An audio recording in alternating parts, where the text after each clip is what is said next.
Now that your hive is off to a great start, you're probably wondering, is it time to add my honey supers? Hey everybody, David Burns. Thanks for joining my channel today. Looking forward to getting into the hive behind me today. And we're going to take a look and I'm going to teach you guys when to add the honey super, how to add it, and whether or not you should use this queen excluder. Now, for those of you that have brand new packages or a nucleus and it's expanded now into its second deep, I want to explain to you when you add your honey super. So think of it this way. When about 5 to 7 frames are drawn out with wax and have bees on them in your first deep, add your second brood deep. And when the second brood deep gets about 5 to 7 frames drawn out on it, that means it's time to add the honey super. And I recommend for those of you putting a new super on like this one that doesn't have any drawn out comb on it, I recommend you leave the queen excluder off. Don't use the queen excluder. If you put a queen excluder below an undrawn super, the frames are not drawn out yet, it's going to take a lot longer and it will frustrate you at how long it takes for the bees to go through that, wiggle through it, start adding wax to it. If you leave it off, it'll go much faster. So that's one of the problems of using a queen excluder below undrawn foundation.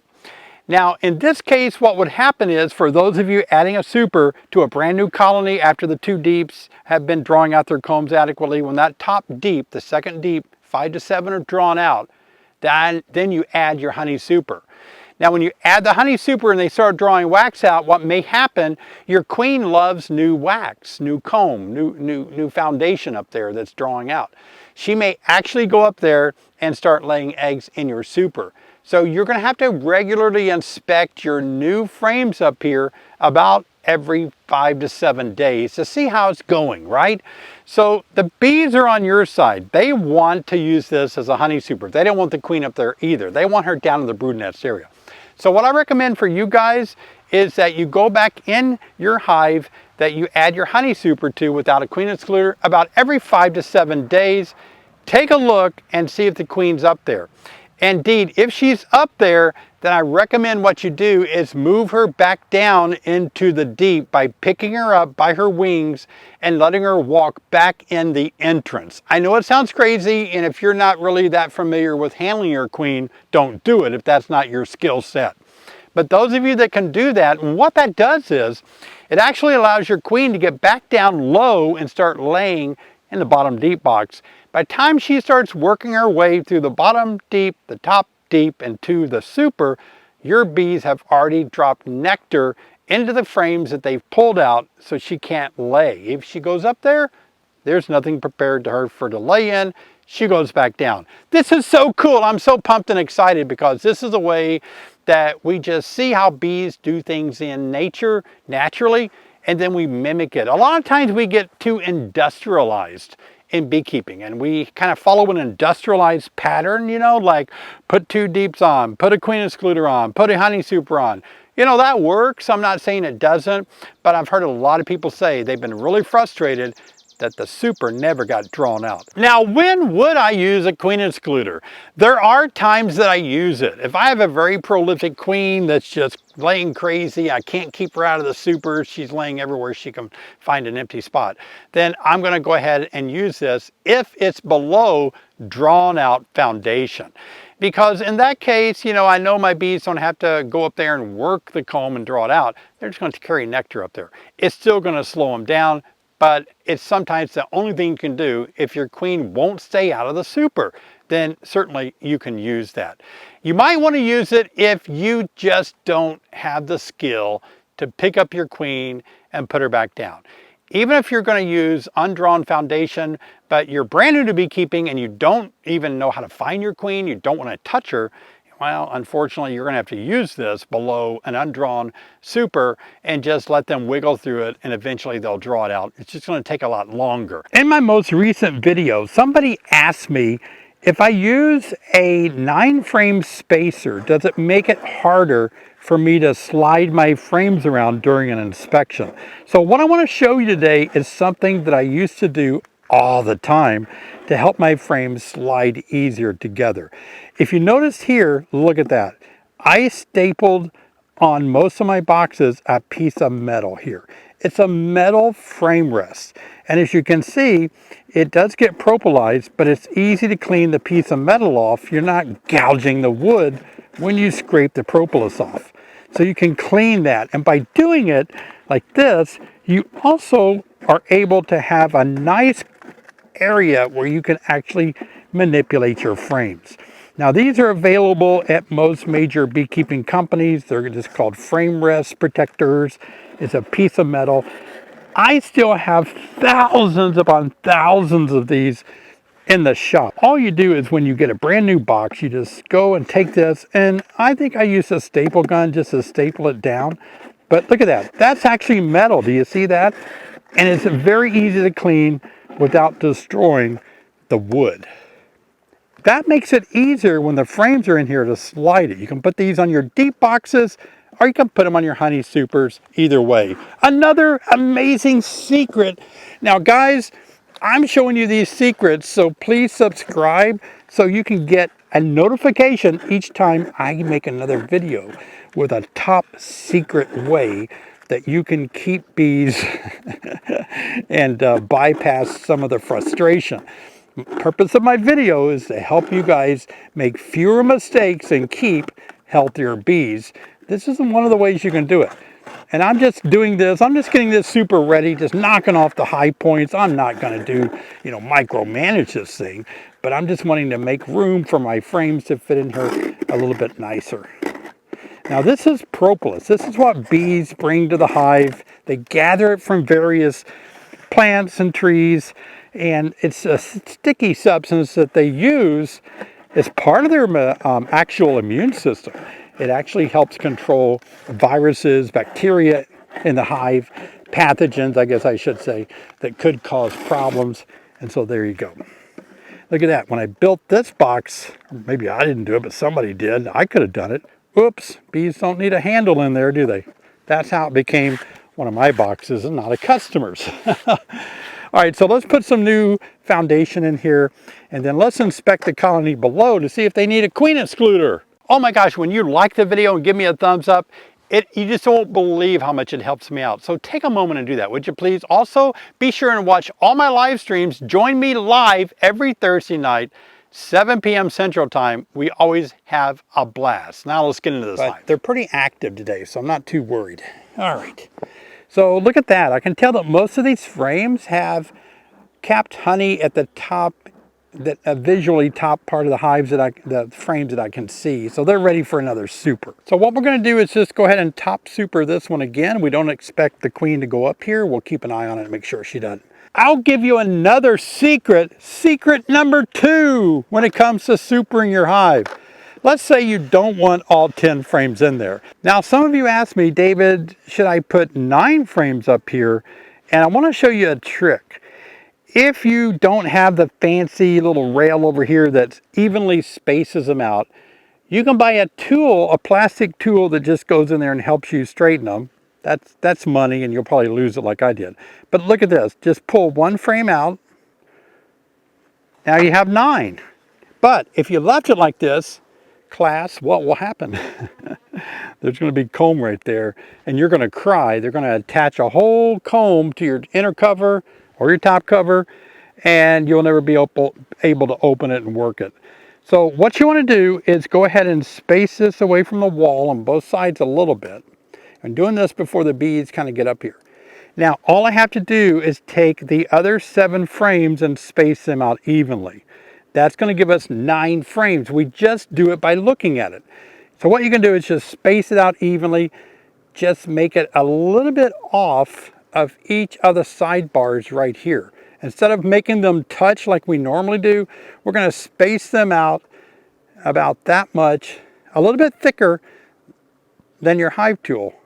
And we're just going to keep doing that and walk it across. Do this before the bees work their way up here, of course. And we're going to come pretty close to finishing with it looking not bad. So that's a 9 frame spacing. What's the benefit of 9 frame spacing? Well, 2 things. Going to be easier for you to manipulate your frames because they're not smack dab against each other. And secondly, it's going to be where they're going to draw out the comb hopefully a little thicker on each frame, giving you more honey than if you had 10 narrow comb. So 9 thicker frames of drawn out wax will produce more honey than 9 narrow comb. Now we're not going to use queen excluder again because we already have the queen down here, but we do have to check in about 2 weeks when they start getting up here and pulling this out really good. In about 2 weeks, make sure the queen isn't up here. Okay, I've chosen this hive because they've already got a super on there. And this is another overwinter colony that's doing really well. So we'll see, we got to make sure the queen's not up in that top super. We'll go from there. So a lot of you may be wondering, when do I use a queen excluder? And I'm going to show you how to make that decision today. Now, a lot of you may just have 2 deeps on. Usually if you live anywhere in the north, you're going to have to go through winter with 2 deeps on. If you live in the far south, most people use a single deep and then put supers above that. But in my case, this is how I overwintered. So there's a good chance I got a lot of brood up here. So let's just take a look, see what the bees are doing. Sometimes in the spring, they will start to go ahead and just get the brood out of there, and they'll start backfilling where the queen used to lay in the winter, and they'll go ahead and put some honey up in here after the brood is out. All right. Still got the feeder on, don't need that anymore. It's kind of good ventilation, but we're done with that. We'll take that off and store that. There's plenty of resources out there now, but that's just something I do in the spring. All my colonies get a little bit of food. Wow, look at that. Look how robust they are. They're putting all of this extra wax and honey that they're producing, and they're putting it in a gap here. So I was a little late in getting this off. Now the reason I know that this hive is ready for another super is because look, they're making a super out of a little tiny little bit bigger than a 1/4 inch space, so they're ready. So let's go ahead and take a look. That's a pretty good indication, since there's so much extra honey comb up here, that the queen is not laying up here. Let's smoke them a little bit and just take a look. Guys, I really want to thank you for watching my YouTube channel. It means a lot to me. What do you do with this stuff that's kind of like up here? It's leaking, and so the bees will clean this up. Now you're going to be excited about what we see up here. Let me check my camera, make sure, since I'm a one-man show, that you can see what I'm seeing.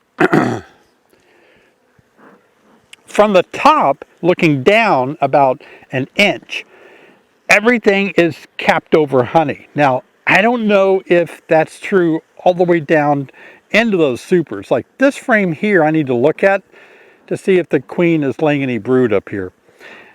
Now, these combs are tight. We might break some open as we pull them up. It just sometimes happens. The honey will leak out a little bit if we do that, but again, it's not a big deal. For now, I'm not going to touch any of this. I may clean it up later. Not going to do anything right now. Let's just see if we can get some space to start looking at these combs.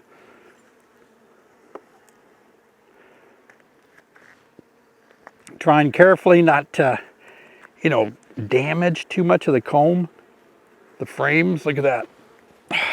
Wow. Harvestable. I mean, that's crazy, isn't it? Look at that.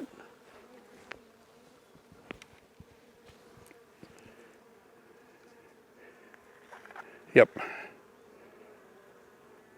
I may actually harvest this right now, right before your eyes. Well, I can't. I'm going to show you something else. Let's set this aside here for a second. That frame, I can certainly harvest that frame. There's no reason for that frame to be in here. It needs to be harvested. We just need to take it out and harvest it. But I want to show you what's on this frame. So we have brood on the bottom. Now, no brood here. Here's a good question. Some of you ask me this a lot. If it's not capped over all the way down, do I wait until it's capped over? For all intents and purposes, this frame is ready to be harvested. That open nectar there is in the process of being capped over, so it's ready. And of course, it's capped over on this side, a little bit of drone brood on the bottom. So I would go ahead and harvest this, and what I would do is just not open up those little capped cells that have pupae in them from drones. I would just leave them closed spin out the honey, put this back in. So yes, even though some of these frames can be harvested, they're all not in a perfect capped over state yet. Just some of those are. So what we're going to do is, in this case, we're going to put it back together and we're going to top super. Why would I top super? This is a very good question. David, are you going to bottom super or top super? Let me show you why I'm going to top super. The queen is no longer up here. You saw her lay a little brood up here. I'm top supering because look what they're doing. They're top supering. They're adding stuff to the top of what's full. So I'm going to take advantage of what bees do naturally, and they're just going to kind of go up higher and top super. And that's what I'm going to do. I'm just going to scrape enough off so that I can set my next super on here and not jam it up too bad. Now what I have here is a super that has already been drawn out and used, and I'm just going to place it right on top of here. Now that's going to be great for me because what's going to happen now, the bees in this colony are just going to go right up here and start adding wax. Bees are going to go right up here and start adding the honey on these 10 frames. So that's one way that I recommend you top super. Now, if I've jumped too far ahead and you're still wondering when you should add the next deep box, I made a whole video just for you guys right here. When to add the next deep hive body. I'll see you over there.